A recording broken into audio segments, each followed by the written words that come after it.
Good afternoon, everyone. It's 2 o'clock, so I'm going to make a start with welcome and introductions just while people sign on. And then I will hand over to Rachel from Canterbury BID, who will explain how this session is going to work. And then we will introduce our wonderful panelists today.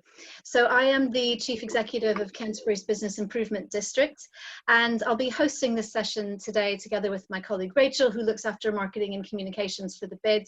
And our panelists today are Jo Richardson from Shepherd Neame, Emma Biswal from the Ambrette, Zoe Rodda from Lily's Bistro. Zoe, welcome. Thank you for persevering with the tech. Iain Oliver from McDonalds, Dan Grimwood from the Refectory in St Dunstan's, and Lynda Iddenton from the Real Eating Company in Whitefriars Shopping Centre. So thank you all for joining us today. So during this webinar, our panelists are going to introduce themselves, give us a bit of background about their business and how long they've been in Canterbury. And we will then ask a series of questions about how they've been operating or not during lockdown and how they're preparing for the reopenings coming up in just over a week on the 4th of July. But before we do that, I just wanted to mention a few things. You may know that we've been running a series of webinars since lockdown. So we moved all of our training online, and that's been on everything from how to do video content on social media, the financial implications of this crisis on all of us as individuals, social media, and much, much more. And if you've missed any of those and want to watch again or look at the slides, they're on our website, which is canterburybid.co.uk. You can also sign up for our e-news, so you'll get all of this dropped into your inbox once a week. This is the fourth in our series of new In Conversation webinars, where we're getting together with different sectors to hear how the crisis has impacted you and also about how businesses are adapting. So we've had two sessions with retail, one large national retail and one with independents. Last week we met with office-based businesses on how that's going for staff and issues around transport and returning to the office. And now today we've got food and beverage. We're going to then take a pause for a couple of weeks on these because we really need to be spending time out and about with you, supporting you over the next few weeks. But we will return with webinars including education, tourism, sports and culture, and all of those will be coming up. So keep an eye on your website. I think one of the things that's been incredibly useful about getting together like this is that we can share knowledge with each other, and also we can hear your questions, concerns and ideas. And we absolutely know that it's making a difference to those who are making decisions, whether that's us as a BID making decisions on how to invest your money as levy payers, or whether that's feeding the information you give us through to Canterbury City Council, Kent County Council, and also at a national level. I sit on the board of the Association of Town and City Management. We're also closely linked with the Institute of Place Management and the BID Foundation, and they in turn, link in directly with government departments. So the information you give us is going directly to decision makers and is making a difference, and we've seen that even over the last few weeks. So thank you for joining us and for taking the time. Just one last thing from me. We are hosting one of our sector group meetings with hoteliers on Friday. So if you are in the accommodation sector and you're not yet signed up to that, please do. That's this Friday from 2:30 to 4, and we'll be joined by Deirdre Wells, who's the CEO of Visit Kent. And she also sits on the KCC Economic Recovery Group and the National Tourism Industry Emergency Response Group. So again, really important to have that connection for us. And we're working with Visit Kent on their new campaign to boost consumer confidence. Also working with Visit Canterbury on the Our Canterbury Tales campaign and how we can all join up and support Canterbury's recovery going forward. So keep an eye on our e-news and social media accounts for more information on that. And I will now just hand over to Rachel. Thanks, Lisa. As Lisa said, I think we're probably all slightly professional when it comes to Zoom now, but just in case this is the first time for any of you, if you put your mouse at the bottom of the screen, you'll see that there is a function that says Q&A. Please put any questions you have for the panelists into the Q&A. Lisa and I will be keeping an eye on it, and we will ask those questions to relevant pause in the conversation. And there will obviously be a Q&A at the end of this session where we really want to hear from all of you to bring you into this. So please put as much as you can into that Q&A section. There is also a chat, and that's really for technical issues. So if you have anything that you want to just send over for my attention and you're having problems hearing or anything like that, just pop that into the chat. But that's pretty much it, and welcome to this session. Rachel, thank you so much, and thank you for keeping us going through these sessions. So yeah, Rachel and I will keep an eye on the Q&A. Please, just as your questions come up or your comments, just start putting them in, and we'll keep an eye on those as we go through. So now I'd like to properly introduce our panel, and I'll start with Jo Richardson from Shepherd Neame. Jo, can you just give us a bit more information about Shepherd Neame in the Canterbury area?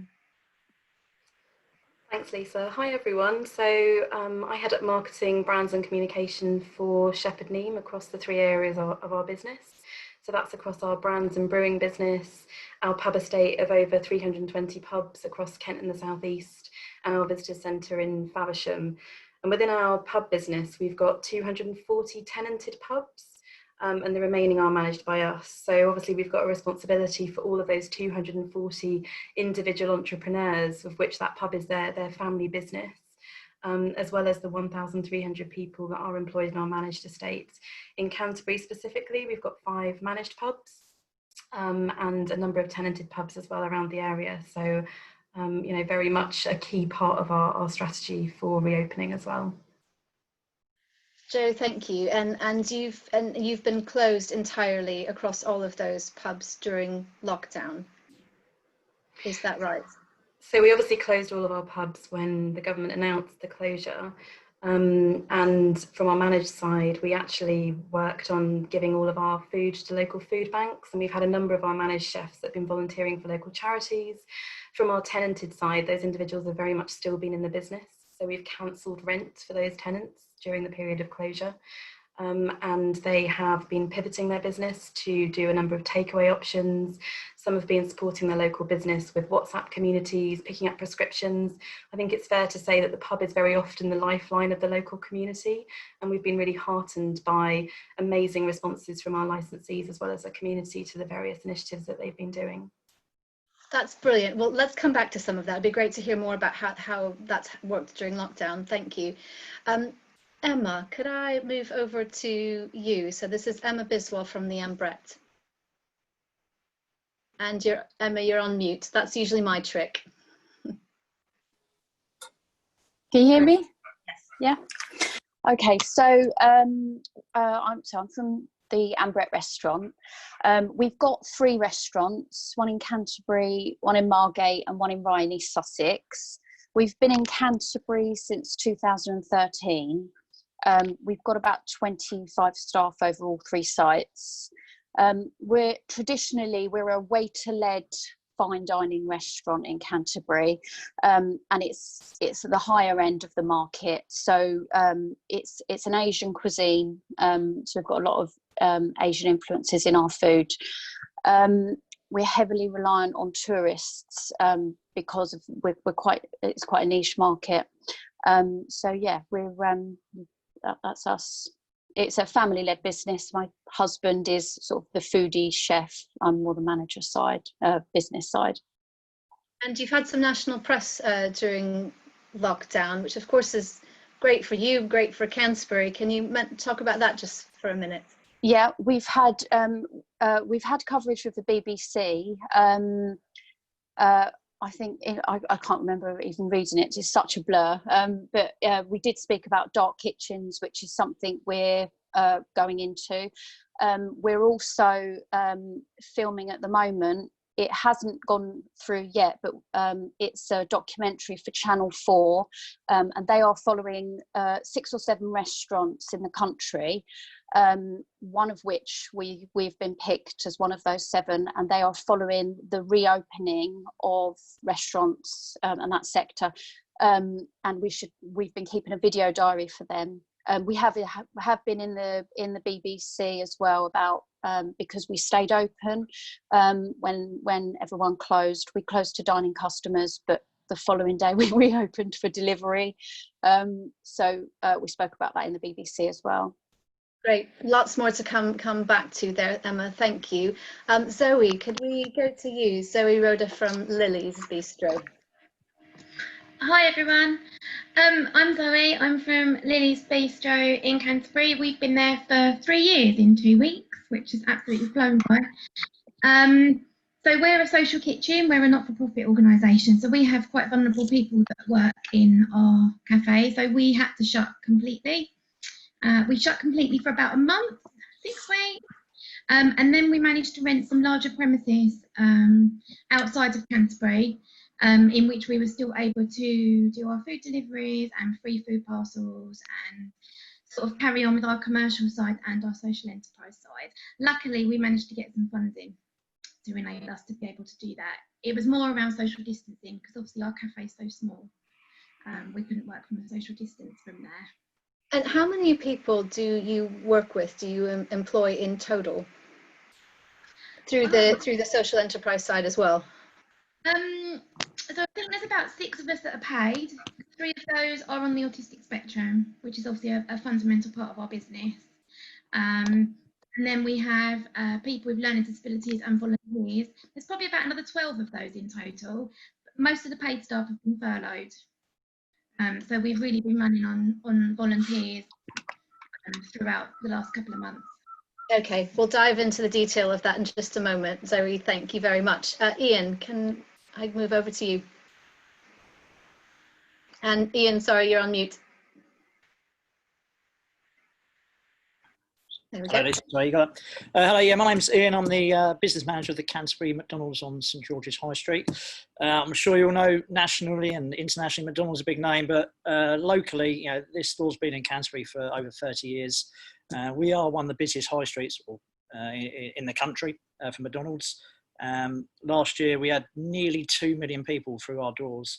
I would like a couple of those back this year, I can tell you that. I employ 170 employees. Most of those have been furloughed. We closed on the 23rd of March. We just reopened today for takeaway, but we opened on the 3rd of June for home deliveries with our partnership with Uber Delivery. A challenging time at the moment. Just get people back into this area and get back into the store. Well, yeah, we'll come back to a lot of that again, because I think you've learned a lot even in the last week, and we've been corresponding about all of that, particularly for that St George's end of the high street. Iain, thank you. Dan, could I move over to you? And it just needs to put yourself off mute. Brilliant. Hi there, I'm Dan. I run and own the Refectory in St Dunstan's. I jointly run it with my brother, who's the chef in the kitchen on the front of house.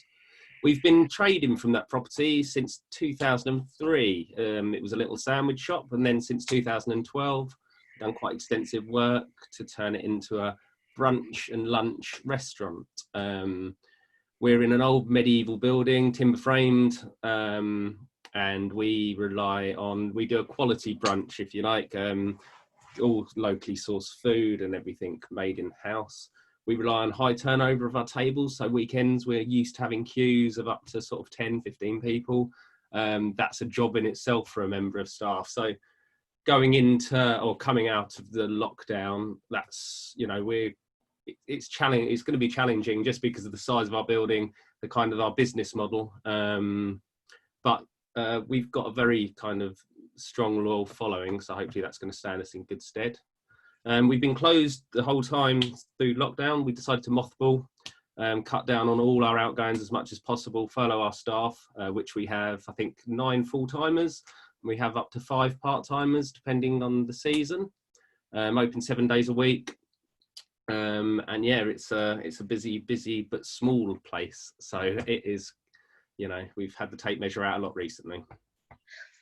Lots of challenges, although I'm sure we're all delighted by the announcement yesterday about the 1+ meter rule, which we'll have to unpack. Thank you, Dan. And I think one of the things I'd like to come back to there is someone's already mentioned reliance on tourism, but we also have the largest student in normal times, student to local population ratio in the whole of the UK, due to our 3 universities, language schools and so on. So we'll need to talk through the implication of that as well. Right, Lynda, could we go to you, please? Hello, I'm Lynda Iddenton. I'm General Manager of the Real Eating Company in the Whitefriars area. We opened on the 7th of February and we closed again on the 26th of March. We've just recently opened on Friday for takeaway only. We're basically a independent, fresh food, unfussy sandwich and coffee shop. And how many, Lynda, how many people do you employ? Sorry? How many people do you employ? About 10 people, sort of part-time-ish, full-time. And have you brought them all back at this stage? No, we've only brought a couple back because we knew the sales were going to be low. And we wanted to, you know, don't get too many off the furlough before we knew what sort of sales and things we're going to do. Yeah, no, that makes sense. And actually throughout our webinars, we've been hearing a lot about how people have used furlough, and that's definitely the government support mechanism that most people have used. And I think we're all grateful for the flexibility of it now starting in July. Yeah. Lynda, thank you very much. So I want to go back to Jo and just unpack some of that you were talking about in terms of how the operation worked during lockdown and how you've been supporting your tenants and some of the activities that have happened during that time.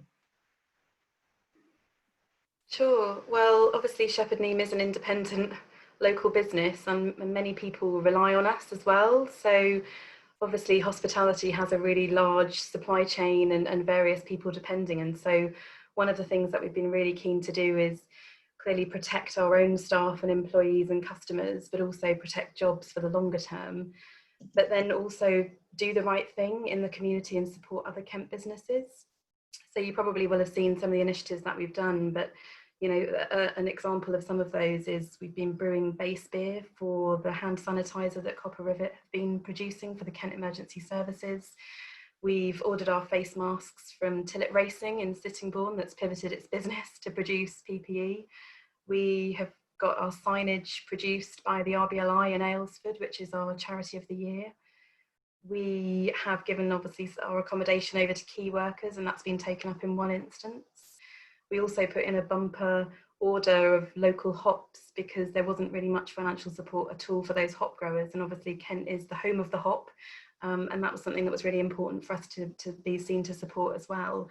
And then we've done a number of charitable initiatives, such as our online shop has had a donation for the NHS Community Foundation in Kent, and also various charitable donations through partnerships such as with McNaid, when we've been selling some beer and donating some of the proceeds.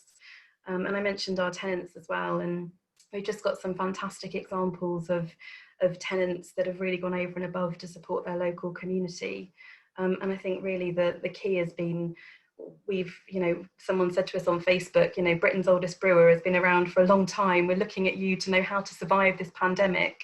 And I think, to quote my boss, we've been in constant operation since 1573 and we've never been interrupted. And this is the first time it's actually interrupted our business. We have continued brewing beer, but obviously with safe precautions for our teams. And we're so grateful for our production teams in that sense. But obviously, our pub business is a huge part of our business.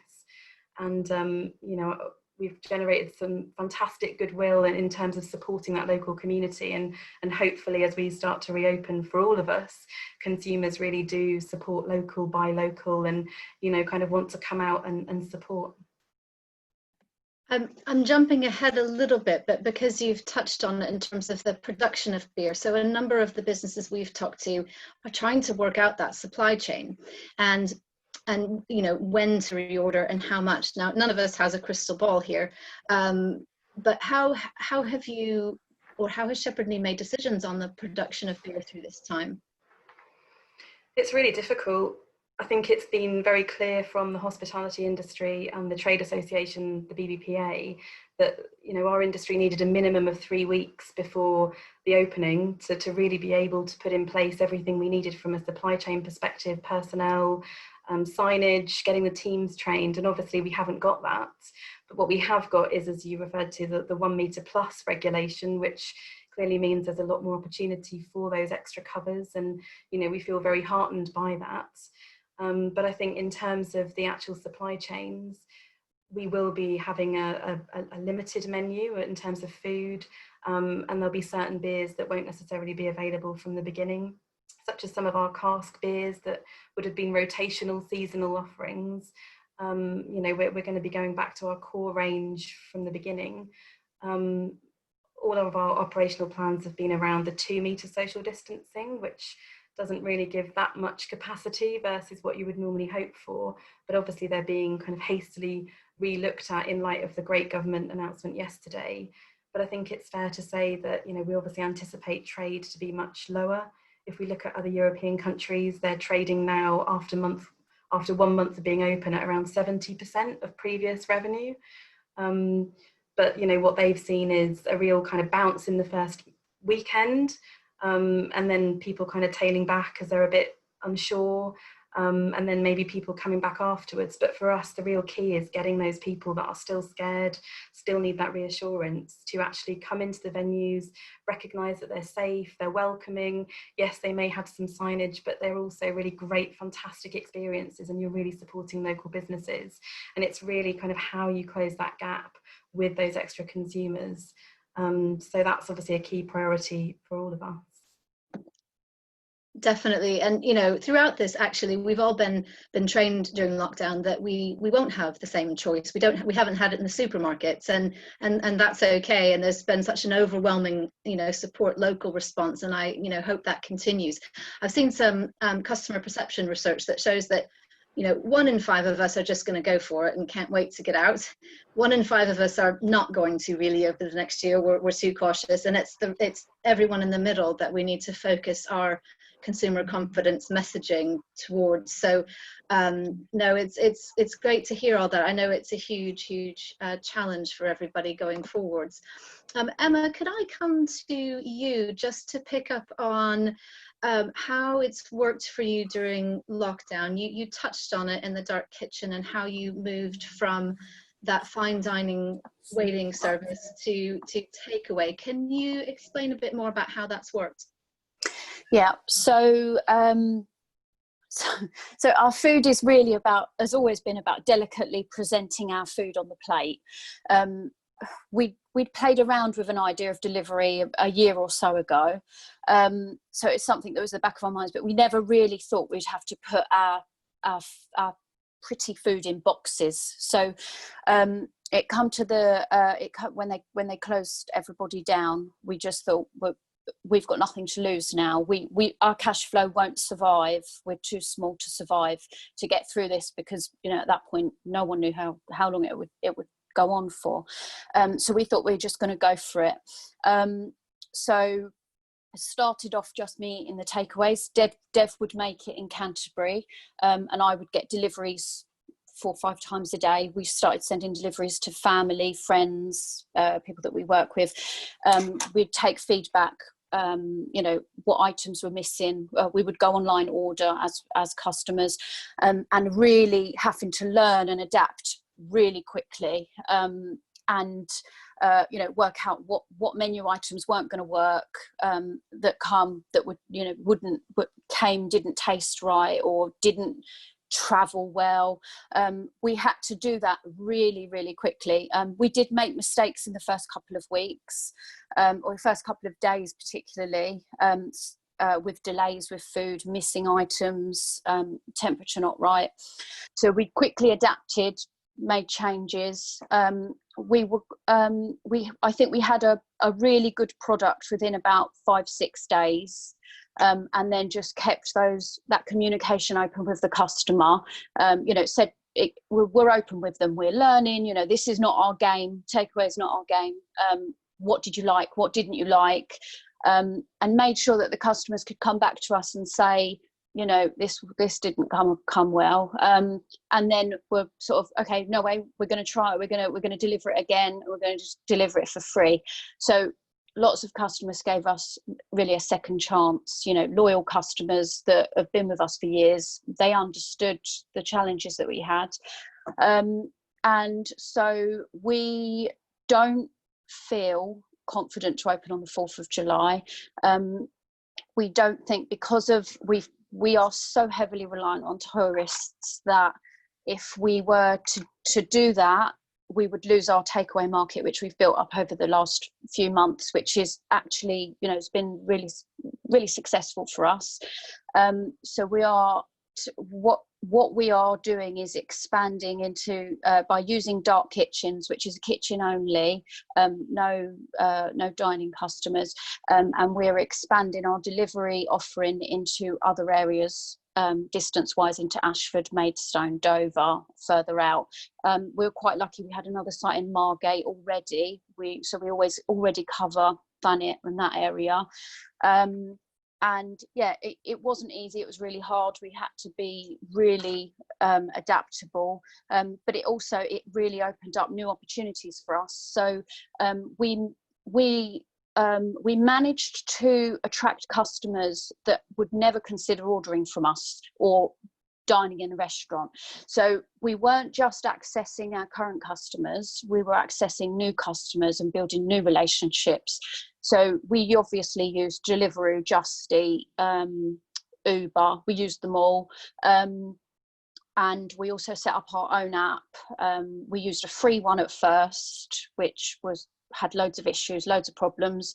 And then we eventually moved on to something more sophisticated. So we've now got this model that we are planning to expand with. We don't feel comfortable in reopening for several reasons. The first one being is the figures don't stack up for us. It's not we can't see it's financially viable. We will have plans to reopen, but it's not going to be in July, probably not August. And we think it will probably be different to how we were in the past. We were as we're very tourist led, we were quite vulnerable. So yeah, we've opened up. We've got a range of new customers that now perhaps didn't eat out in restaurants or for childcare reasons, and now we're building up these customers. So we've got 2 or 3 dark kitchens that we're in the middle of setting up, and that's our strategy going forward. Really, is kind of do the takeaway and look at possibly reopening the dining customers, but later on in the year or perhaps next year. That's really interesting. And of course, we, through the Business Improvement District, we were with you quite often during lunchtime because we started hosting a series of networking events there. But I'm definitely one of those who, with the babysitter problem, has enjoyed the takeaways. My question was going to be, are you going to continue with the takeaways? So that's really interesting to hear. I think so many of you could write award-winning books about how you're pivoting and adapting your businesses during this time. It's absolutely incredible. And again, no crystal ball, but do you think you'll be doing takeaways next year? Absolutely, yeah.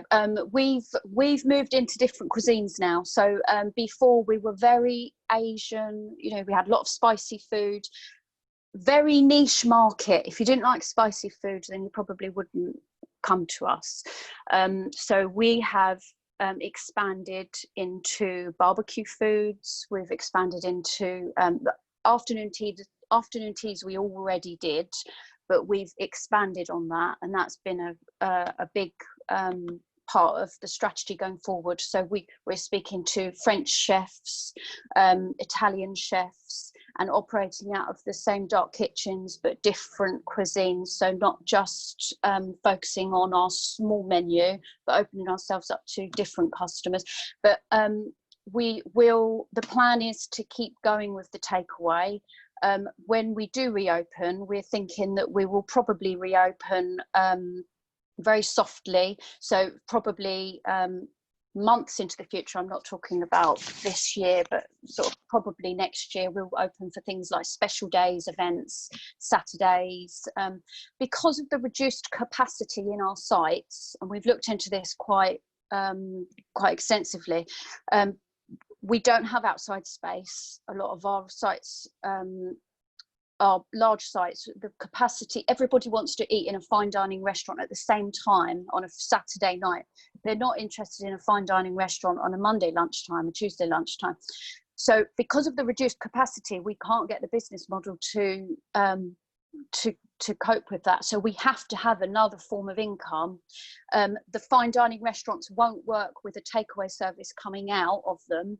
So we have to move the takeaway service to the dark kitchens to be able to open to dining customers. So the plan is to do both and evolve into that. Well, I'm relieved to hear that, but it's also just fascinating to hear how you're adapting the business. So Emma, thank you. Thank you very much for that. Thank you. Could I go to Zoe? Just picking up on how you've had to adapt and actually move to a different premises. Also wondered if you could talk a bit about the Pay It Forward scheme and how you've sourced food as well, because there's a real support local element, I think, to a lot of your messaging. Yeah, of course. Can I first of all tell Emma that I'm really excited they're coming to Ashford? That's where I live. Oh. So I'll be keeping an eye We'll out. be there soon. It's rubbish here for takeaways. Thank you, Lisa. Yeah, so we 2020 was going to be our year. We had 4 different sites that we were going to be opening up into, and really focused on our pay-as-you-feel community cafes. Unfortunately, at least one of those projects is now not going to be able to open until after September, because we were working alongside an SEN school. It was going to be working with social services, and of course they're all still working from home, so we're not going to have any footfall. So we set up a website, thank you to the lovely Ben at Digital Beans, who helped us set up a website, and we have continued our Pay It Forward virtually. So because we're handing out free food parcels, and this week we're going to be making ready meals or frozen meals from our food allocation, so people can contribute and donate towards a food parcel to someone in need, or a frozen meal. We use Fair Share Kent to source our food, so it's food surplus. We also work really closely with the wonderful people at Catching Lives. They've had a bit of a rather a lot of food that they've been donated, so they also then pass some on to us that we can hand out throughout Canterbury to households in need, rather, you know, so that it kind of spreads out to anybody that might be in need. The Baptist Church, where we do our community cafe, they've also been doing food parcels. They've been doing theirs since the first week of lockdown. They managed to source a volunteer quite quickly, whereas it took us a few weeks to get our premises sorted and make a start on ours. So I think our business, so whereas before we were very much about employment and encouraging businesses to think about the diversity of their workforce, think about people perhaps that have been in prison, people with autism, and how they could go and work in their kitchens, their offices. I think now we're going to be much more focused on food poverty, and making sure that households have got fresh, healthy, nutritious food, not just, you know, a couple of sweaty oranges and a tin of baked beans. But actually trying to get good food out to people that need it, that can't afford to pay for it. Still prepared by our trainees, still thinking about employment, especially if we hit recession. It's going to be really hard. For anyone with a diversity to find employment, it's going to be even harder, but that's kind of going to be a little bit on the back burner, I think, and we're going to be focused on supporting people with food poverty. And we've gone from being a commercially sound business and being topped up by funding to having to work much harder to get funding, because obviously we've lost our commercial element now. So you mentioned Digital Beans. They developed a free resource called Your Local Delivery, which and they worked with Produced in Kent as well, which businesses could use to set up an online ordering system, both food and beverage and retail. So that was fantastic, you know, in the early days of lockdown. One thing I noticed as we ordered from you, you mentioned the pay it forward. So I could order the cakes and the meal, you know, the meal bags that we could then prepare at home ourselves with the kids. That's fantastic. But then, as you said, there's that option to just tick the pay it forward. Have people been doing that? Yeah, they have. Yeah, I can't remember off the top of my head, but I think we've handed out the last trustee meeting we'd handed out 137. This was 3 weeks ago. 137 food parcels, and we had 25 that have been donated for. So bearing in mind we'd only been doing that for maybe 2.5 weeks at that point, the pay it forward. And then we opened a takeaway last week at Lily's for 2 days a week to try and tie in with all the retail and the King's Mile trying to get themselves back up and running and support the street where we are. And we had actually 4 customers over those 2 days coming in and just donating into the pay it forward that we run there as well. And some had seen it before the crisis and knew that we did a pay it forward and what we do and that we are a community organisation.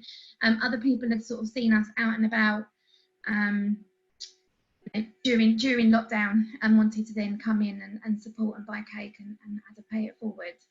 It's so brilliant you're open for that, because one of the most exciting things when things started opening up was for me to actually buy a coffee that someone else made from a really good coffee machine. It was, you know, I was over the moon. I managed to drop my first one and nearly cried, but I got another one. But the other thing that people asked on some of our early webinars, were asking of each other, once retail could reopen, is should we reopen? Should we reopen?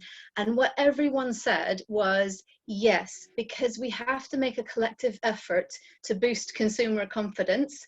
And you mentioned that kind of supporting each other on your own street sort of thing. One of the other things we've noticed, and Clive Relf, who's our bid board chair, is an attendee on this, and he's just written it in the questions. Do you feel there's been more contact with your fellow businesses as a result of this and through this crisis? Have you gotten to know each other more? I don't think we have, because you're not physically there. Right. And I suppose because we've had to work outside of the street because we managed to get funding to source somewhere but not at Lily's, we've probably been a little bit isolated because we've been working separately. But I do think it's allowed us to engage with a wider audience. I think it's allowed us to tell people what we do so that hopefully they'll come for a coffee as we open. I don't know if we'll be open on the 4th of July. Like everyone else, I can't afford to unfurlough all of my staff in one go because I don't think we'll be busy. We're so tiny. Are people going to be comfortable? As you know, we're looking at putting up some screens outside so that people can sit on the tables outside and maybe even a couple of tables inside with a little screen just to maybe make people feel a bit more confident. But our front part of our building only has 4 tables anyway, and I'm not sure that people would want to come and sit in. I don't know. I think it's just to make people feel a bit better about coming along, and I'm just really praying for nice weather so that we can put some tables. Yeah, I mean, there's definitely all the health and safety stuff that we have to do, but there's an element of perception and welcoming alongside you to make people. Yeah. No, so because some of our trainees are vulnerable, they've got vulnerable family members, it's also, you know, we've got that whole other risk assessment around protecting them and when can they come back to work, and in some ways we need them there to be able to come back to work. So I'm not sure how much we'll be open straight away, but I think it'll be a few days and then we'll gradually. So are you continuing with the takeaway?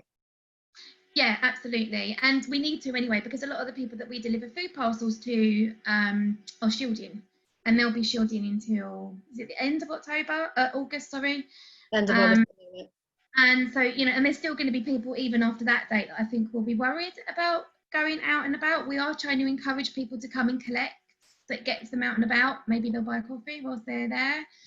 But I think we will need to continue. Like Emma, you know, we've put all this effort in now, that we will continue with that as long as it's viable to do so. Okay, no, thank you so much, Zoe. Dan and Lynda, I'm going to come on to you in the next section because you have been closed during lockdown, or Lynda until recently. I just want to go over to Iain to talk a bit about your preparation when you then opened for delivery, and then preparation when you opened for takeaway, and then we're going to pause for questions. There's been a few questions come in, then we'll go back around to talk about your preparations in more detail for opening up in just over a week. Iain. Thank you. Yeah, so we've been literally evolving day by day. The priority for us was the safety of the staff. When we reopened for takeaway, there's still people coming into the store. Yeah, they're limited. Yes, we know they're drivers, and yes, they kind of keep to themselves. But before lockdown, we would have had maybe up to 50 people working at a time, Saturday lunchtimes, for example. And so we had to plan. McDonald's give guidance and they give materials, and so but it's very store specific for every McDonald's. Every McDonald's is slightly different. So we have to work out, okay, how many people can we actually have in the store for safety wise? I've got a couple of screens. So every person that works for us, they have their temperature checked. We wear masks all the time, and then we do. We got kind of rules that we look into.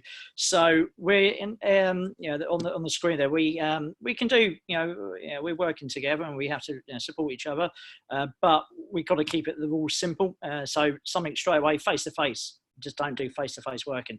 So if you're passing a bag over, or you're passing drinks or food, etc., we have screens in between us, and these have got little cut-out holes. Side by side can be done, but must be limited. Again, we normally put barriers in between, just to kind of, we're not looking for safety side regarding size and breathing on each other, but they're called obstructors. They're kind of just there. So in your head, you're not going to go that way. Back to back is fine. Again, we've got places like that. So our kind of main priority when we redesigned the store, redesigned the kitchen, was to make sure that the crew was comfortable and confident. And something like passing items, something straight away like a pen or a phone, you can't do that kind of. You have to make sure that there's everyone's got their own kind of equipment. Everyone's not passing things hand to hand. We have to use the trays more, and just simple stuff like polythene gloves. When beforehand, like cash at the moment, we're taking cash today. We've got a silver pot and a polythene glove for the person on till, and they have to sanitize and wash their hand every half hour. So this is kind of adapting every single, every single minute, but we look at this literally day by day. And again, for the hygiene side of things, we were washing our hands every 30 minutes before, but it's making sure now, okay, let's make sure if you can do it before, let's do it again. Again, every 2 hours, we've got sanitizing points, literally where we'll be touching everything. And again, 2 hours is a guide, but literally if you've got a couple of seconds, that's where you need to sanitize. And so we just made sure that we plan the kitchen out, plan the front counter where the collector, to make sure that that the crew are safe, that they're confident, and they're happy to work, because without those, we're not going to be able to do the sales that we're doing at the moment, and hopefully be building on for over the next couple of weeks and couple of months.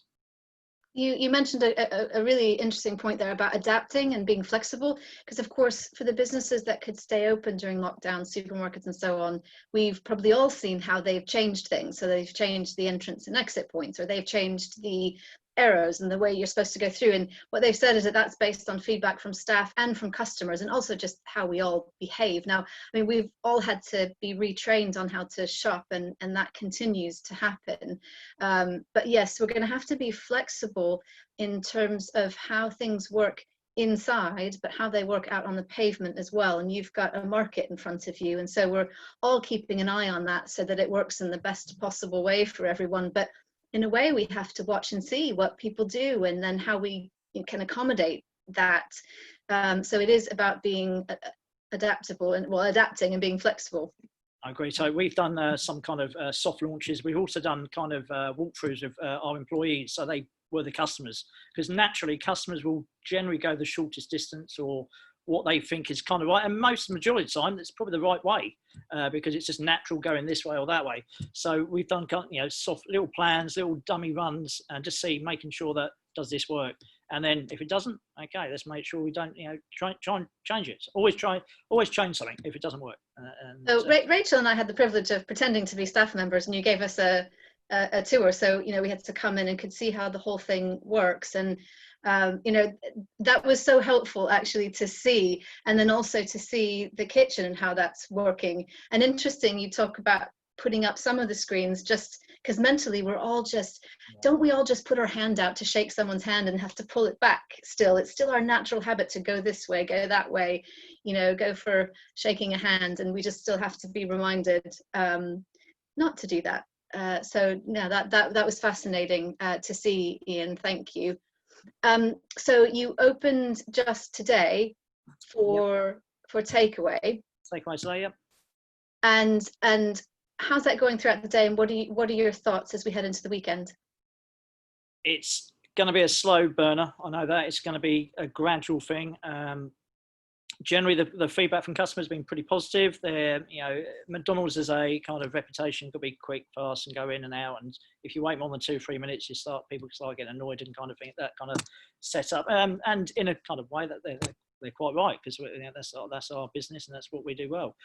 So there's a little bit slow. We're on a limited menu at the moment, so excuse me, a limited menu, so it kind of speeds up the kitchen time for us. We're limited hours as well compared to being 24/7. We're 11 till 10, so we don't do breakfast. Breakfast is generally a more trickier part of the day for us regarding builds of the products and the kind of the cook procedures. So we're trying to keep things simple inside so that customers can get a relatively good experience regarding speed. Because as soon as customers start getting a little bit pressurized, get a little bit waiting around, they start looking a little bit what's going on over there. That's when the challenges come, because the challenge of the customer will be, they'll be asking questions, and if it's something nice and smooth, nice and easy, they're happy, they will leave the correct way of the setup we've got, and they aim, hopefully, come back again next time. Iain, thank you, and we'll be watching with real interest on how that goes for you and how it goes for everyone over the next few weeks and heading into the 4th. Rachel, I think we'll just pause for questions now, because I've seen a few come through. Yes. If you could read those out, and then we'll talk more about the detailed prep for reopening. Okie dokie. So the first question was from Sarah. How realistic do people feel the economic viability of running under the new rules is? Has anyone done customer surveys about how confident people are feeling about returning? How would you like to approach answering this question? Jo, could we start with you on this one? Yeah, I know we don't have a crystal ball, but just such an interesting discussion. I think that is really the key question. I think, Lisa, you alluded to the fact that there are going to be lots of different consumer attitudes, and absolutely, I think Iain's example of people already coming back on the first day of opening for takeaway completely epitomises those consumers that are desperate to get out the house and come and do stuff. But there will be a tail end of people that are still not sure. So we have done some surveys specifically with our pub audience in terms of the measures that they would be looking for. We did that a couple of weeks ago, and we know that they are looking for single-use menus, which obviously is now in the government guidance. We know that they're looking for the screens. We know they're looking for reassurance before they come in as to what the experience is going to be like and what is expected of them as well, which is something that we put out yesterday on our Shepherd Neame social channels, which is a little video about how we'd like customers to be. I was on a Visit Kent webinar last week, and they shared some information from Visit Britain's survey on the accommodation sector, which is obviously slightly different, but it was interesting to see the reasons that people feel are going to be barriers to getting them through the doors. One was kind of government regulations, which hopefully, is moving forwards. Another was around being a COVID secure outlet, and there are obviously, specific COVID secure documentation and various kind of kite marks that you can get for your outlets to make not just your customers but the locals around your establishment happy. People also were concerned that it wasn't the responsible thing to do. And I think personally, I think that's the bigger challenge, really, that once you take away all the red tape and you show that the outlet is behaving in a safe way, how do you get over that mentality of, you know, people thinking, you know, is this the right thing to be doing right now? Is it responsible for me to be going and having a pint, having a meal, going out for coffee after so many months of being told to stay in our houses? And I think that's going to need everyone to kind of constantly reassure. And another thing that came up was the kind of limited opportunities to socialise, which will depend on the establishment, but definitely in a pub environment, particularly in some of our pubs, clearly people will be going because they want to mix and have a drink at the bar. That isn't going to be possible. They will need to pre-book tables, even if they're just drinking, and it will only be with people from, you know, your household, your bubble, or, you know, the government guidance, essentially. But obviously our real hope is that starts to move forward. And I think the best thing we can all do is to promote really responsible retailing, and also retailing with flair, and, you know, kind of that great experience and welcome. That's what we're definitely aiming for. So thank you. And you referenced some of the information that came out from Visit Kent, and there are also, I think, the Good to Go guidelines from Visit Britain. So we'll be updating our website and communications with all of those links so that everyone has that. And I think there is such an important element of reassuring, constantly reassuring. So thank you for that. I'm just aware of time. We're doing fine, but if any of the other panelists want to comment on that as we go through the next few questions, please do. But Rachel, should we have next one? Next one. This is a question for Emma from Clive, our chair. Is Emma's proposal not to reopen until 2021 based on the assumption that the 1 metre rule would become 0 metre by then, or is it more to do with the tourist market and the fact that it won't have recovered? So it's nothing to do with distance. The 2 metre, 1 metre makes no difference to us.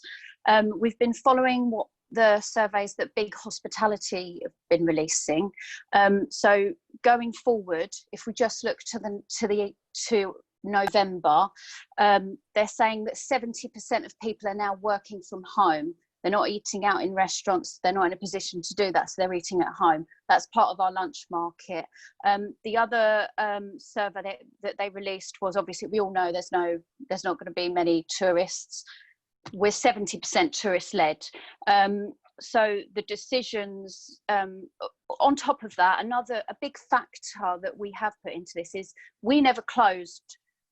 So a lot of our staff, the ones that weren't furloughed, have worked all the way through this. They're stressed, their mental health is going to suffer, and we think opening on the 4th of July is not prioritising their mental health. And also, we're a family-run business with both me and my husband both work in the business, and we think one other factor, obviously financial viability, we know it's not financially viable. All the research we've done, we cannot make the numbers work because of the capacity, but also we're prioritising our mental health. We're ticking over with takeaway at the moment, and we think to be COVID compliant, the amount of work that we need to do is not going to be done in 2-3 weeks. It's going to take several months. We think there will be massive changes needed to the way that staff work. So, for example, one of the restrictions is 1 waiter per table. Now, for us, that would be a huge difference, because we normally have 1 person serving the food, we have 1 person behind the bar doing the drinks, 1 person taking the orders, we have a host. So to change that and say each table, only 1 person can go to that table, we think will be really stressful for the staff, because it will, along with all the other changes, 1-way, distancing, you know, all of those other changes, and we're not going to make money from it. So we know we can't pay the bills doing that. So it's not financially viable for us. All the models say that. We are a fine dining, waiter-led restaurant, so we're not the same as some of the other restaurants, some of the other food-led businesses. And also, you know, people don't just pop in, you know, for a sandwich. It's it's a social thing. People come, they normally spend 2-3 hours in our restaurant. We don't think they're going to do that under in the new market, certainly not this side of 2020. You know, we don't know what's going to happen, but we are prioritising our mental health right now, and we think we need to focus just on one thing. We're doing it well. We've invested into that, and we're going to focus on that now until we, you know, we feel confident enough that we can do it safely. You've definitely thought that through. It's fascinating to hear. A little bit heartbreaking, but you know, you've got the takeaway, so we'll hang on to that. But also, you've mentioned some survey information, and we'll just pick up on that. And if there's anything we can share through our communication with all of you, we will do that. Okay, the next question, actually, it's a shout out from Sandy de Rougemont, who is the owner of the House of Agnes. For my B&B guests, could Emma and other dining establishments make sure that I have details of delivery menus, etc.? I'd like to promote this service in advance of arrival, since they're able to eat in our dining room or our spacious garden. So please make sure that you get your menus over to Sandy. I can share her details afterwards. And get that through to Rachel as well. We'll keep that updated across all our My Canterbury channels. Absolutely. There was a question from Mohammed, who's the owner of Kashmir Tandoori. He was asking, and this might be a question for you, Lisa, do we know if the council are going to be visiting each establishment prior to everyone reopening? I'm just having a look. I know we were expecting someone from the council, but a lot of them have been redeployed on the discretionary grants and the community hub. So I don't see that we've got anyone. Yeah, I don't want to speak for them. I can just tell you what we've experienced so far. So far during lockdown, and as retail has reopened, we have seen a much stronger police and council enforcement presence in the city looking after us. So it's been really helpful. I think you know, businesses were concerned about security and safety, and so I think on the whole that's gone really well, and people have been relieved to see that presence, and that presence is continuing. Neither the police nor enforcement have any powers to enforce social distancing of any kind, but what you might be talking about is more the environmental health side of things. So we had a few businesses across the city who put out tables and chairs over the last week. Now, you know, the regulations say you can't do that, but some of them had nice signs and flowers and welcoming information, you know, and some were just thinking, look, it's about 10 days time when we can actually do this. So a little bit of confusion on that. And so, yes, enforcement will be out looking for environmental health things, but mainly out to be supportive and helpful, and to make sure they're looking after the safety and well-being of the general public and the business community. So that's what we've experienced so far. On Friday, just this Friday gone, I got the senior management team from Canterbury City Council out to do a walk around, and also the manager of Whitefriars, because nothing replaces seeing it and having these conversations when you're on site. And we were particularly looking at about how outdoor tables and chairs might work, and what could be done between Kent County Council licensing and Canterbury City Council planning, and how that was going to work, how we could think creatively. It was a really positive meeting. They were very supportive of businesses, and we'll be doing that again next week in preparation. So Lisa, you've just touched on another one of the questions, which was, what is the latest in terms of pavement usage for tables and chairs? So, well, all change as of yesterday. I think all the communications coming out from national government and from KCC, the language is very supportive. So what the government is saying to local authorities is be as supportive to the businesses as you can and keep an eye on public safety.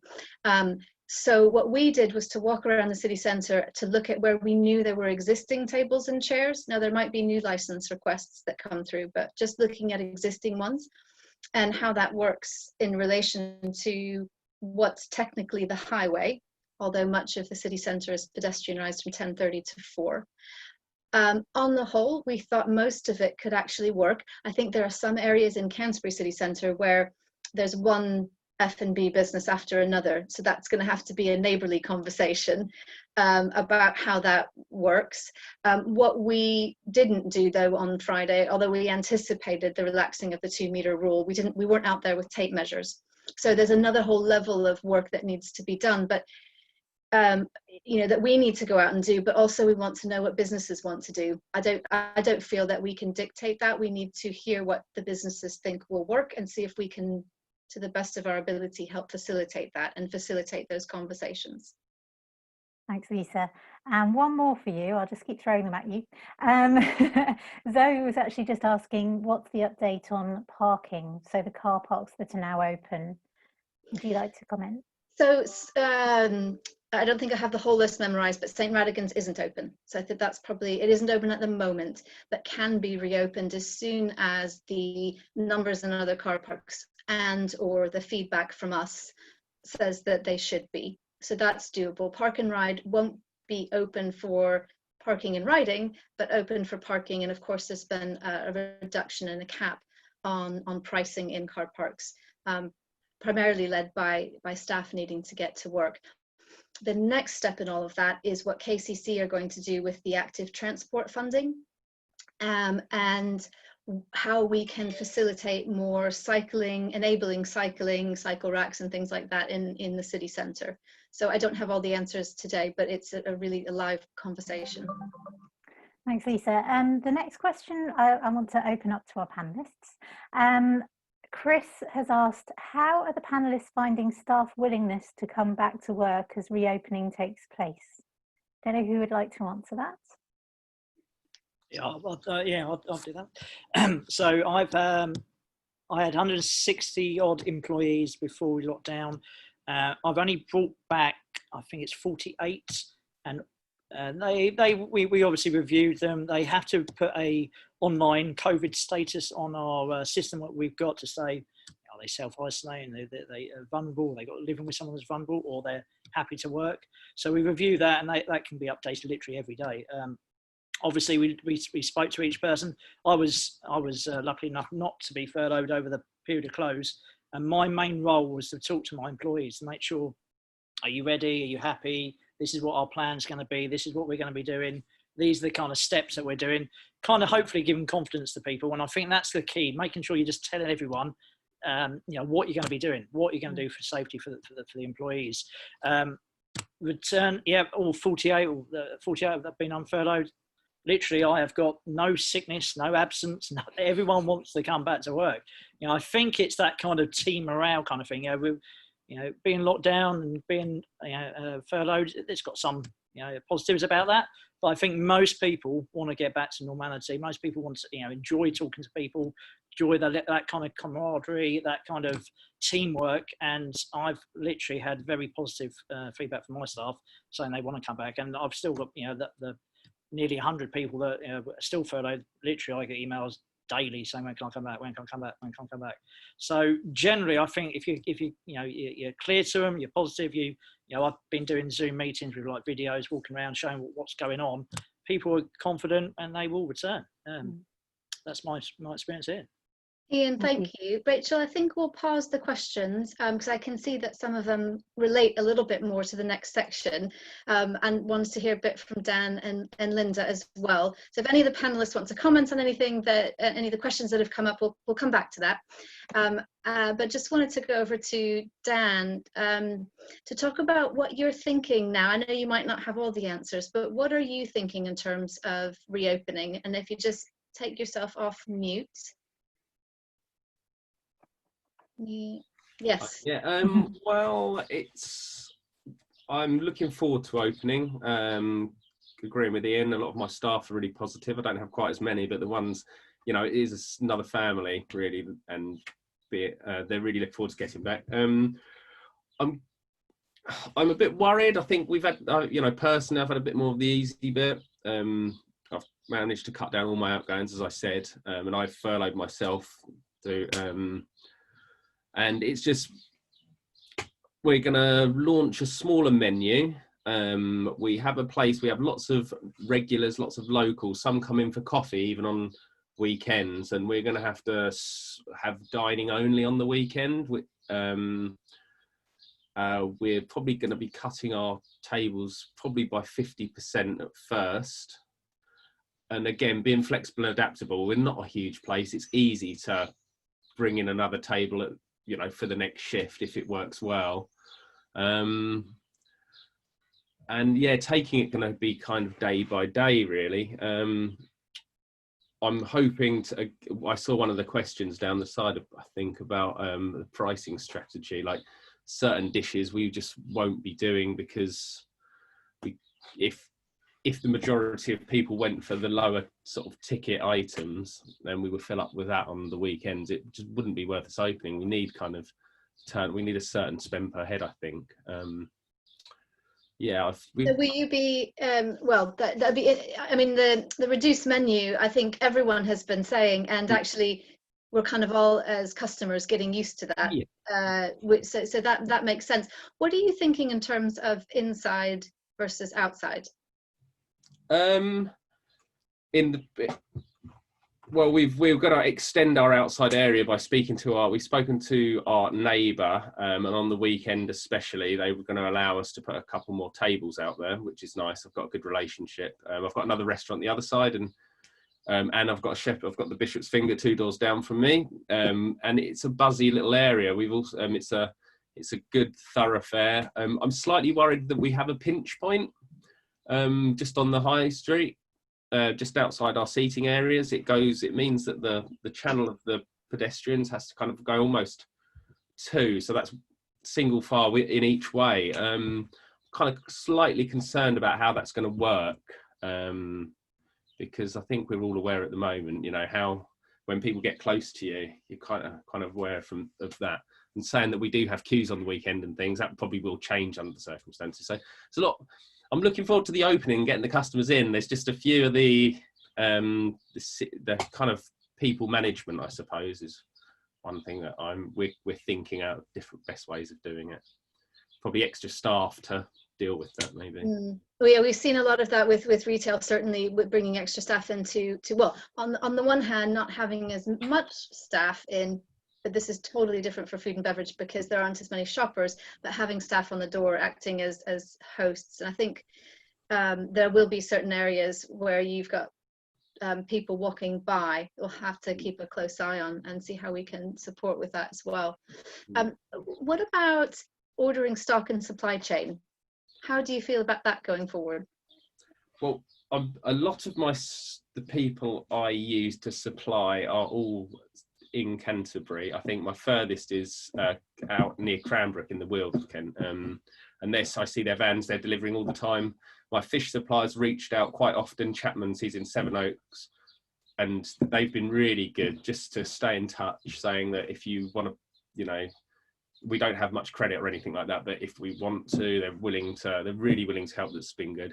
The butchers and everything I can walk to, my fruit and veg guy I can walk to, and I've kept in touch with them guys, and they're all kind of ready to go. So we'll start prepping late next week, I think, or early next week, and for the opening. Yeah. Brilliant. We've just had a question come through that I think is really relevant. Will you be taking bookings only, or will you accept walk-ins? This is something we have always been a non-booking kind of, as I said, the high turnover. That's our model. Some people could come in and spend 20 minutes. Some could spend an hour. If people are there an hour, it'd be quite a long time at our place, really, I'd say, unless. So that kind of swing of 20 minutes each way generally can be by the end of the week, month is a huge. We can get a lot more people in. I'm not entirely sure at the moment. We will our weekends are very different to the week, as most people's are. So on a Monday morning, we'll probably be quite quiet for certain periods, and people will be able to maybe walk in. And the booking system on the weekend, that's another thing we're thinking about, is if people are 10 minutes late or people turn up early for these appointments in our small area. It's something we think about, really. I think we're going to be flexible and just kind of go with it and be quite nimble. Exactly. That is the theme of all of this, is needing to be flexible and to adapt. It's all one big experiment, I think, for everyone. I mean, there's a lot of thought that has to go into the health and safety for staff and customers, but then it might need to change. Dan, thank you. That's been really interesting. Thank you for sharing all of that. I just want to go over to Lynda from the Real Eating Company. So you're in the Whitefriars Shopping Centre in the main square. And could you talk a little bit about how your supply chain works, and also how you're thinking about inside and outside seating? Well, we've reduced the menu as well at the moment, and our owner has been kept in contact with all our British local suppliers. The only thing I think we've probably had a bit of looking at is the minimum orders, the ones that want quite a lot of orders, you know, that makes the cost quite high. So we might have stopped doing like the cookies at the moment because they want so much. But we've had to do risk assessments about how they deliver underneath and come upstairs and putting it away and stuff like that, so that everything's safe. But on the whole, everybody's been great. You know, they want you back in as a customer, you know, to get the supplies. We're quite lucky with the seating, because we have quite a lot inside and a bit outside. So if customers feel a bit iffy about being indoors, we have got seating outside, and we've got all the stuff in place, the lines, the sanitizer stations, even our toilets open at the moment, just one of them. So, but we've got sprays and stuff, because that was a concern for customers, you know, a couple of weeks ago. You can come to Canterbury, but you couldn't go to toilet. So I was just going to come on to that. I don't have a single meeting or webinar or conversation without talking about toilets, and I can't believe we've gone this long without talking about toilets in this conversation. How are you going to deal with that? Sanitizer, you know, wipes. A lot of it is going to be reliant on the customer as well to do their part. You know, so we've got sanitizer. Sorry. Keeping the toilets open as usual then. Yeah, you know, and if they can spray when they go in, if they feel better about it, you know, if they want to squirt the sanitizer around or wipe and do it on the way out to respect other customers, you know, and we'll obviously do enhanced cleaning for them. There has to be a certain element to all of this that we all have to learn how to look after each other and look after ourselves. Certainly, it's an interesting fine line there. So we know the Whitefriars toilets are open. We know Fenwick have their toilets open. Public toilets around the city centre are open. And it's actually really useful to know what others are doing, so we can share that information. So Lynda, thank you. Jo, could we come back to you and just dive in a bit to how you're preparing for reopening? Appreciate the 1 metre plus only came yesterday, but what are you thinking about how the different venues will need to adapt? And what do you think you need in terms of support for that? So it's brilliant to get the guidance, which we obviously received, I think it was released around midnight. Actually, we had already planned 2 webinars this morning, which we went ahead with. So one with our retail estate and one with our tenants. So the objective of those was to really allow Jonathan and the senior team to update everyone on the plans. We've been communicating really regularly. We've had a daily newsletter internally that's been going out since March. And then with our licensees, we've been sending weekly, if not more frequently, information with guidance, risk assessments, how to destroy beer, etc. So there's been a lot of communication, and many of them have been following on our social channels, but the webinars were a really good opportunity to take questions beforehand and then go through any specific concerns, because one of the things that we have done is clearly lots of operational planning, as everyone's been doing, but we're needing to do that from a generic perspective. We've obviously got our risk assessments that have been done by our health and safety team that are applicable for for all of our sites, but they now obviously need to be translated into those specific risk assessments for the site. So we've got our operational team going out and looking at the site specifically. So whether it's the toilet policy or the table spacing or the screens that are going into venues, that's been going on in the last couple of weeks. And obviously it's great news with the 1 metre plus, because it means that there's still obviously precautionary measures that we need to be taking, but obviously allows for more capacity. Because one thing we're going to be doing is phasing the reopening. So our intention is to open up to about 75% of our managed estate by the end of July, but we'll be starting with around 13 pubs from the 4th. And in terms of our tenanted estate, obviously that is their decision as to when they decide to open and in what capacity. But our understanding is that probably about 2/3 of the estate in total that will be open by the end of July. But what that will allow us to do is actually learn. So we have regular crisis meetings with the senior team and have done since March.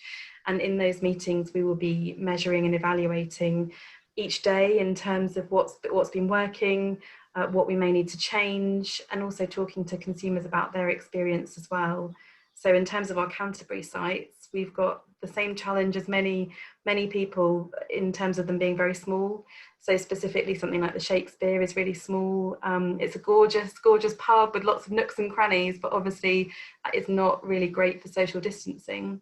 So the sites that we're reopening at the beginning are the bigger food-led managed sites, where we're able to have the pre-booked tables for food and drink, and hopefully be able to take those learnings from those sites.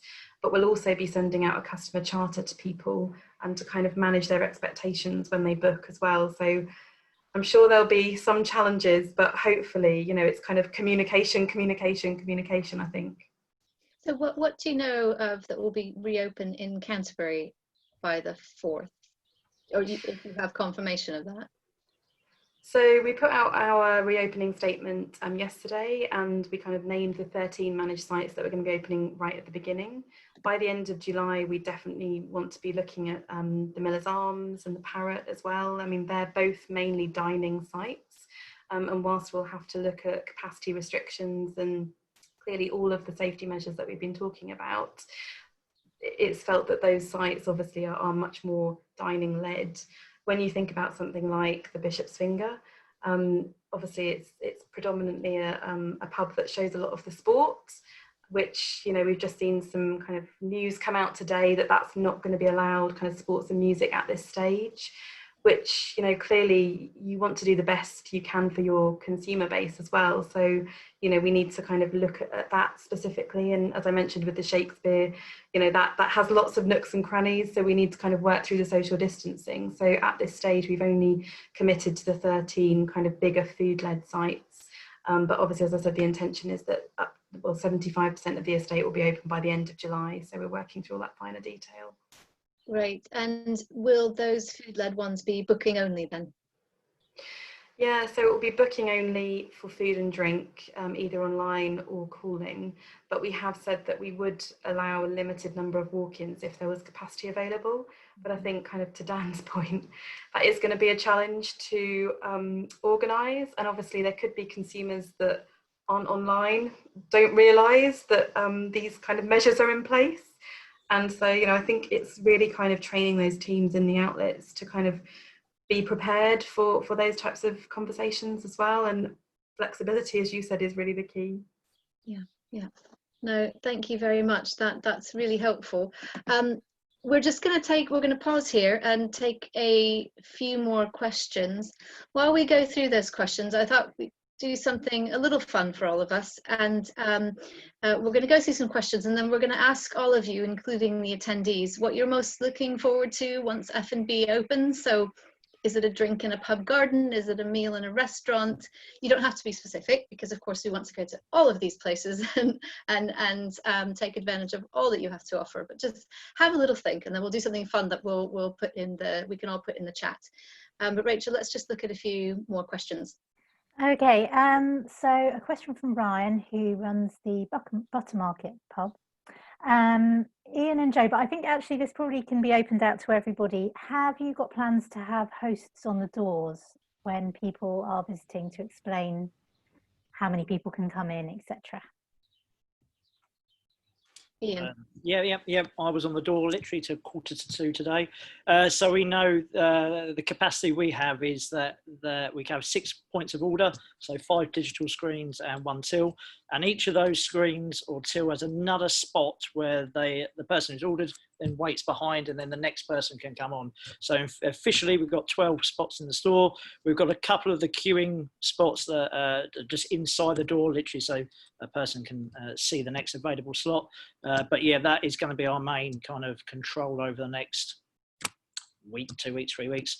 Been a big, good experience overnight store where we have challenges like crowd control and queue control. We're quite experienced there. We've got plans of maybe using the snake system outside or come in from both angles from our front door. So we've got plan B, C and D ready. It's just, making sure that everyone knows that plan A, 12 people in max, and then when one comes out, one can go back in. Lovely. Yeah. And actually, Lynda as well, because you've been open since Friday. Have you got someone on the door welcoming people? No, we haven't. We're hoping they'll sort of self-discipline themselves, if you like. We've got markings and spaces, but it's a lot of money to have a member of staff on the door all the time. And Joe, for the pubs, if it's going to be bookable places and sort of seated, does that mean you'll have a host on the doors for your pubs? Well, we'll definitely have really clear signage that I mentioned we're getting produced by the RBLI, and if you have a look on our Facebook page, then you can kind of see it's very kind of bright colours and got kind of hopefully a bit of flair to it. But obviously there will be people that don't see it or don't really pay attention. But it's kind of really down to the training of the teams. We wouldn't really necessarily have someone specifically standing on the door as a bouncer type thing in the sites that we're opening in the first wave, so those destination food-led sites. But as an example, we will be keeping our central London managed pubs closed at the moment because of the reasons we've said before about the London trade, etc. But they are more drinks led, and I think when we're coming to look at those sites, we'll obviously need to see what the situation's like at that stage to manage the crowd. Zoe, did you have your hand up? Yeah, we've had someone on the door. Yeah. Also, because ours is so small, and because they order where you can't see, someone wouldn't be able to see when they're coming in that there's already a household in, and we've had to say one household at a time, maximum of 3 people in that household, and that's just to protect the people that are working. Not having a household of 10 people cramming into our little shop. So and we have allowed paying customers to use the toilet. Okay, thank you. Excellent. Right, the next question is it's from Sarah Wren, and she would be interested to know how other places are dealing with the work bubbles. So are you putting people on shifts together so that you have those bubbles? And I guess the first person to go to would be Iain on this. No, we don't. The shift patterns have changed a lot. They're kind of shortened regarding the hours available. So our shift patterns have gone from a kind of 4-shift day to a 2-shift day. But with the safety kind of aspects that we put in, and my employees coming from kind of quite a wide and varied locations around Canterbury and East Kent, we're confident that the system we put in don't really need that kind of bubble regarding friends and family households. Thank you. Would anyone else like to comment on that? We've only got a couple of members of staff at work anyway, that are working 6 days a week because we're shut on the Sunday at the moment. And they've all got their own work areas. We've got a person that does coffee, that's what they do, the person on the till, and a person in the kitchen. So they have their own areas. Fantastic. Thank you. We've looked, sorry Rachel, we've looked at, because we had the same concern, but we found it impossible with such a small team. Same as us. If one of you, and I see everybody, so my constant anxiety is if I get it, we're shut down for 2 weeks because I work with the whole team. So we've we looked at it, and it is something we're going to look at when we open, but because we're such a small team, I've just found it impossible, and it's a constant source of anxiety that somebody will catch it. Yeah, so that's where we're the same. We've got one team. We're such a small team, it's not possible to do that. That's another reason why we've decided not to rush into opening, because if that does happen, we'd have to close down completely. And the damage that could do, you know, nobody knows. So we're keeping everybody socially different. So they all have their own working areas. Drivers are not allowed to come in, but we can't have team A, team B, because we don't have enough people. No. Dan, were you going to? I was just going to agree, really, but yeah, we've spoken about this, the teams, and thought we are kind of, I suppose, a micro business, if you like, compared to some of the bigger ones. But what Zoe said, we're talking about, when we talk about the procedures to put in place, it's also kind of to protect us. And as we are a small team, we will, you know, if it's as contagious as we know this, it is, that, yeah, that could just close us down for 2 weeks, boom, and within 24 hours, I'm thinking, really. But, so yeah. No, really interesting. Thank you. We've got time for a few more questions, Rachel. Okie dokie. Interesting question from Tony Hayden, who is the manager of Fruitworks, the co-working area. I hear the government have asked companies to have a guest book for tracing. How will people be actioning this, if possible? Dan. Yeah, sorry, I don't have, but, very traditional. I've ordered bookings. We don't have an online booking system, and we have got a book. We'll be taking emails, addresses next to the time they were in and their table number, and yeah, that's what we're preparing for. So once people have sat down, whilst we're asking if they would like a drink, an email address and a name would be then put into their book, cross-reference with the time they're there, the table number, who served them, and there's members of staff that served them can initial that, and we can track them. So that's what we're going to be doing. Sanitized pens all the time as well, and things like that we have to think about. But that's what I was just thinking. If it's a hard book, I don't know what we're going to do yet. I haven't decided. We've always done this because we're reservation led. So we've always used a company called Avanista, where customers book online. It takes all their details, and they're doing discounts at the moment. So we've already done that. So that would be quite straightforward for us.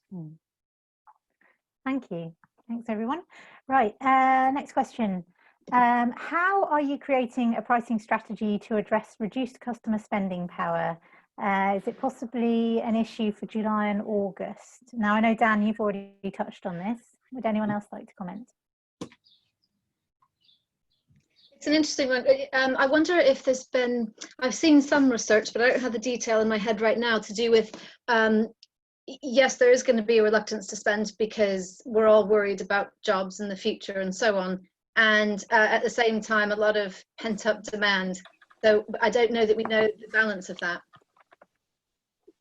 We did look into it briefly. Another one of our reasons why we're not rushing to reopen, we would have to significantly increase our prices to a level we don't think customers would be happy to pay because of the reduced capacity.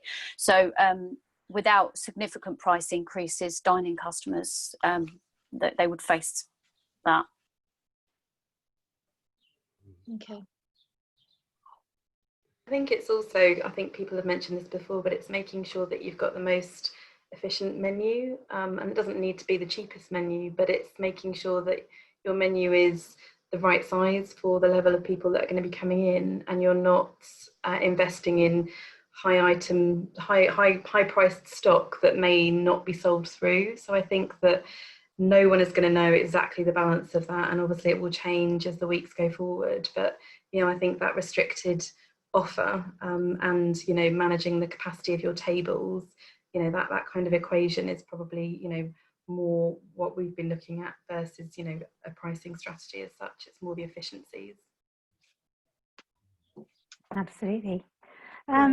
Right, now Lisa mentioned that we were going to ask everyone just to put in the Q&A the thing they're most looking forward to on the 4th of July or just after the 4th of July in terms of food and beverage. So we would like to ask everyone to just type into the Q&A what you're most looking forward to. Is it a coffee? Is it a restaurant? We'd love to hear about that. Rachel, I'm being a bit thick. Can we as panelists do this? No, you're going to have to. You'll have to put it in the chat. Let's put it in the chat. Okay.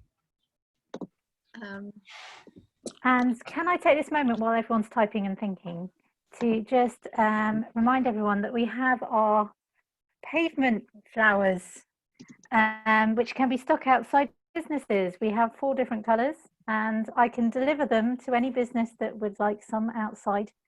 To remind people to keep your distance and keep smiling. So do just send me a message if you would like to order any of the pavement vinyls, and I will arrange delivery for you. Right, let's have a look.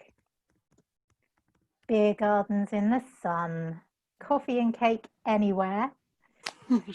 My first pint in a garden at the end after a long walk. Oh, that sounds very nice. Yes, a pint in a garden after a long walk. Someone else to pour my gin and make my brunch. Being able to take my family for a meal without me having to cook for the first time in 3 months. I absolutely 100% agree with that. Ice cold drink in my local beer garden. There's a lot of sitting in gardens and drinking. Romantic meal out though. There's the dining in here too. Yeah, that's. And